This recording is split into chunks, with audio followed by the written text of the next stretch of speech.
जय हिंद मेरे प्यारे विद्यार्थियों, मैं रंजित रंजन एजुकेशन संवाद पर फिर से आपका स्वागत करता हूं। तो हम लोग पढ़ रहे थे प्रतिशत भाई, तो प्रतिशत वाला ही अभी क्वेश्चन चलेगा। तो क्वेश्चन आप बोर्ड पर देख रहे हैं कि एक व्यक्ति अपनी आय का 66.2/3% खर्च करता है। इतना भैया खर्च कर देता है और वह प्रति माह मतलब एक महीना में 120 रुपया बचा लेता है। तो उसका व्यय जो है, व्यय मतलब खर्च प्रति माह कितना होगा? प्रश्न समझिएगा सर। 66.2/3%। इसको मैंने प्रतिशत में बदलने के लिए बताया है अगली वीडियो में भी। तो सर यदि इसको गुना करें तो 66 या 198 होता है 198 और 2 जोड़ देंगे तो 200 हो जाएगा बट्टा 3। प्रतिशत को हटा रहे हैं तो नीचे आ जाएगा 100। कटा पीटा कर दिया मतलब 2/3। इसका मतलब यह हुआ कि यदि उसने 3 रुपया कमाया होगा तो 2 रुपया खर्च किया। 3 रुपया कमाया और 2 रुपया खर्च किया। इसका मतलब यह हुआ कि उसका जो बचत है वह 1 रुपये का हुआ। इसमें तो कोई डाउट नहीं होना चाहिए, क्योंकि सर उसने 3 कमाया 2 खर्च किया मतलब 1 रुपया का बचत किया। लेकिन क्वेश्चन ने साफ साफ कह रखा है कि वह 1 रुपया नहीं 120 रुपया बचत कर रहा है। मतलब यदि 1 रुपया यहाँ पर बचत, लेकिन क्वेश्चन कहा कि 120 की बचत, तो यह इससे कितना गुना? तो आप कहोगे कि सर तो यह तो इससे 120 गुना है। तो आपका क्वेश्चन ने कहा है कि व्यय तो आपका 2 रुपया ही था यहाँ पर, तो यह इससे कितना गुना? 120 गुना ही रहा होगा। तो 120 गुना मतलब क्या? 12 दूनी 24 यानी 240 रुपया उसका प्रति माह उसका व्यय रहा होगा। उम्मीद करते हैं प्रश्न आपको समझ में आ रहा होगा। तो चलते हैं अगले क्वेश्चन की ओर। अपना क्वेश्चन कहता है कि एक विद्यार्थी ने किसी संख्या को 5/3 से गुना करने के स्थान पर उसे 3/5 से गुना कर दिया, तो परिकलन में त्रुटि का प्रतिशत कितना है? प्रश्न बहुत ही इंपॉर्टेंट है डियर। यह ऐसा प्रश्न कई बार रेलवे के एग्जाम में बन चुका है। सबसे पहले हमें यह देखना है कि संख्या को 5/3 से गुना किया। हमें तो संख्या मालूम है नहीं, प्रश्न में दे रखा है नहीं, तो क्या इसको x, y या z मान लें? वो भी उचित नहीं होगा। तो मैं ऐसा करता हूं कि उसे 5/3 से गुना करने के लिए कहा गया, लेकिन उसने क्या किया? मिस्टेक से उसने 3/5 से गुना कर दिया। तो ऐसे क्वेश्चन में जो संख्या है उसका एक्चुअल वैल्यू माना जाए। तो एक्चुअल वैल्यू मानने के लिए ये जो नीचे वाली जो वैल्यू है इसका मैं ऐसा संख्या लूं जिससे पूरा कट जाए। तो आप कहेंगे कि सर लघुत्तम आप ले कर लो ना। तो 3 और 5 का यदि मैं लघुत्तम करूं तो 3 और 5 का लघुत्तम 15 होगा। तो 15 से इसको काट दें, इसको भी 15 से पूरा कट जाएगा। मतलब इसको यदि मैं काटा तो 3 पचे 15 मतलब 5 पचे 25। इसको 5 दिया 15, 3 दिया 9।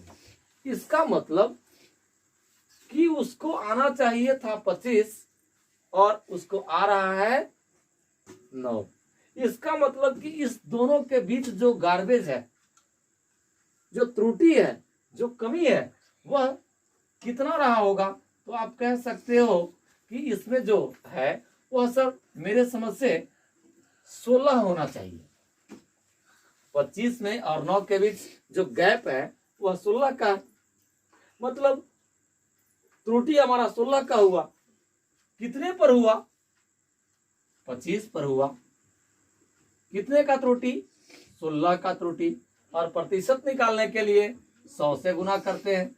25 चौका 100 और 16 चौका 64, मतलब उसे 64% का उसे त्रुटि रहा होगा। उम्मीद है समझ में आया होगा। चलते हैं अगले प्रश्न की ओर। अगला प्रश्न आपका कहता है किसी आयत की लंबाई 20% बढ़ाया जाता है तथा उसकी चौड़ाई 20% कम किया जाता है, तो उसके क्षेत्रफल में क्या कमी होगी? प्रश्न बहुत ही इंपॉर्टेंट है, समझेंगे आयत की बात कह रहा है तो आयत तो इस प्रकार से रहा होगा, इसमें यह L होगा और यह B होगा, क्योंकि लंबाई सबसे बड़ी भुजा, यह चौड़ाई। प्रश्न के अनुसार लंबाई जो है वह 20% बढ़ा दिया गया, मैं अब का चिन्ह दे दिया। तो 20% मतलब आप कहेंगे कि 1/5 होगा। 1/5 कैसे होगा? पहले ही वीडियो मैंने आपको बताया है कि 20% प्रतिशत जैसे ही हटाते हैं नीचे 100 चला आता है, 20 × 100 यानी हम लिख सकते हैं इसको 1/5। इसमें तो कोई डाउट नहीं होना चाहिए, मतलब 20% 1/5। ऐसा भी फ्रैक्शन नॉर्मली याद होना चाहिए, 20% का वैल्यू 1/5। यदि चौड़ाई की बात करें तो चौड़ाई भी सर 20% कम किया जा रहा है, 20% इसका कमी है, तो कमी को हम डाउन कर रहे हैं। तो 20% मतलब यहां भी 1/5, कोई डाउट यहां तक तो नहीं होना चाहिए। अब कह रहा है कि यहां पर 20% लंबाई जब कम कर दिया गया था, मतलब पहले एक्चुअल वैल्यू 5 है, तो ये 5 पर 1 की कमी की गई, 5 पर 1 कमी मतलब हम कहां पहुंचे? 4 पर, सॉरी 5 पर 1 की वृद्धि की गई मतलब हम पहुंचे 6 पर, क्योंकि अब का चिन्ह है, और यहां 5 पर चौड़ाई में 1 की कमी की गई मतलब हम कहां पहुंचे? 4 पर। कैलकुलेशन करें तो ये 5×5 = 25 और ये 6×4 = 24, मतलब पहले जो इसका जो क्षेत्रफल रहा होगा वह 25, लेकिन अभी कितना है? 24 है। मतलब इन दोनों में हमारा 1 का कमी है। तो किस पर 1 का कमी है? 25 पर। 25 पर 1 की कमी है, प्रतिशत में बदलने के लिए 100 से गुना, या 25×4 = 100, मतलब आप कह सकते हैं कि 4% की कमी हुई है। कमी का ये प्रतिशत निकला। दूसरे प्रकार से इसको जनरल वे में आप ये भी याद करते हो कि AB वाला फॉर्मूला अप्लाई करते हो, A + B + AB/100।